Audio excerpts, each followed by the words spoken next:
Seri Buaro kedua, Ferry penuh sukacita. Ferry adalah teman sekelas Anita. Karena terlalu asik bermain game, akhirnya ia tinggal kelas. Setelah kejadian itu, Ferry sempat kecewa dan malu pada dirinya sendiri. Ferry malu berjumpa dengan teman-temannya yang selalu mengejeknya. Sejak saat itu, Ferry enggan keluar rumah dan akhirnya ia memutuskan untuk mengurangi bermain game dan mau belajar bersungguh-sungguh. Dan hebatnya, ia mulai rajin membaca. Ia senang membaca kisah tokoh-tokoh Alkitab. Dan salah satunya adalah Rasul Paulus. Dalam bacaannya Ferry, dia menjumpai bahwa Rasul Paulus adalah tokoh yang luar biasa.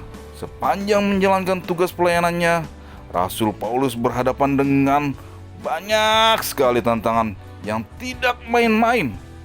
Difitnah, dikejar-kejar, dipukuli, dianiaya, ditangkap, bahkan dipenjarakan. Tapi lebih anehnya lagi, Ferry mendapati bahwa hati Rasul Paulus tidak dikuasai oleh kepahitan dan kemarahan, tetapi dikuasai oleh sukacita. Rasul Paulus pernah dipenjara di Filipi bersama temannya yang bernama Silas. Padahal mereka tidak bersalah.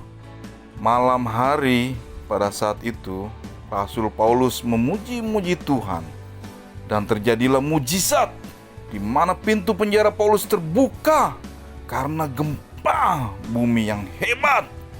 Dan sekalipun pintu penjara sudah terbuka, Rasul Paulus dan Silas tidak langsung melarikan diri, tetapi malah mendoakan kepala penjara di Filipi agar bertobat dan percaya kepada Tuhan Yesus. Nah, ternyata Ferry juga belajar rupanya. Belajar sukacita dan kesenangan dan kebahagiaan. Walau mirip satu sama lain, ternyata berbeda. Kesenangan dan kebahagiaan itu datang dari apa yang terjadi di sekitar kita. Contohnya, seperti berulang tahun, naik kelas, dapat hadiah dari mama, papa, opa, oma, om, tante, jalan-jalan, makan enak. Wah, banyak lagi deh. Sementara sukacita datang dari Tuhan. Sehingga sekalipun Paulus dianiaya, tetapi ia tetap bersemangat dan hatinya melimpah dengan syukur. Selesai membaca kisah Rasul Paulus, Ferry sadar bila ia tidak perlu terus merasa malu dan bersalah.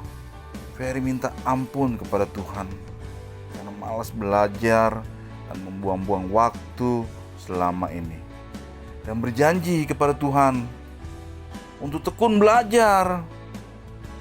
Setelah itu, maka perasaan sukacita itu memasuki hati Ferry. Ferry lega dan begitu bersemangat. Sekalipun masih ada yang terus mengejeknya, Ferry bisa bersukacita karena ia tahu ia sudah diampuni Tuhan dan dia diberikan kesempatan oleh Tuhan untuk bersikap dan bertindak lebih baik lagi agar di tahun depan ia bisa naik kelas. Banyak teman Ferry yang melihat perubahan dari Ferry dan ikut bersukacita karenanya.